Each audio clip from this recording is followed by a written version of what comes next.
bir xil ozuqa uchun yashaydilar va ularning aqllari yo'q. Menimcha, ularning aqllarini qo'shib bitta qilib o'sha zombi virus yeb qo'ygan bo'lsa kerak. Shuning uchun ham shunaqa tetak zombilarga aylanishgan, ya'ni aqldan mosuvo bo'lgan zombilar. Yana bir narsani aytishim mumkinki, do'stim Javohir esa ularga mutlaqo o'xshamaydi. Uning tuyg'ulari ham, hissiyotlari ham, insonga taalluqli bo'lgan barcha narsalar, yaxshilik unda qolgan. U haqiqiy ajoyib inson edi.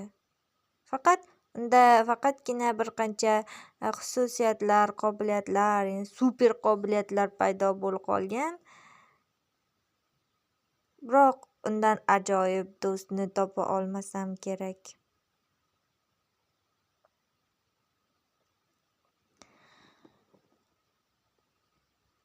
Xullas, biz yana uning aytganimdek, virusi, ya'ni undagi zombi virus hech kimga yuqmaydi.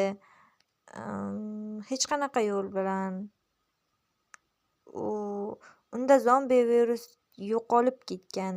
Shunchaki uning ruhi, o'sha nima deydi, undagi yaxshi bo'lish, undagi iroda zombi virusni yo'q qilgan. Biroq zombi virusdagi qobiliyatlar unda qola olgan. Unda qolib ketgan.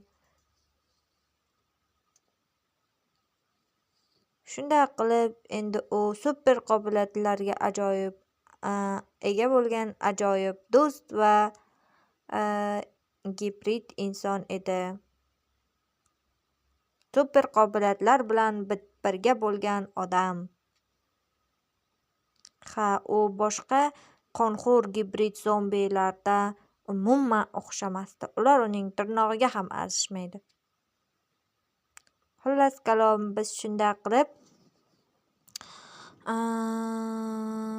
insonlar istehkomi tomon yo'limizda davom etdik. Bir qancha sarguzashtlar bilan, albatta.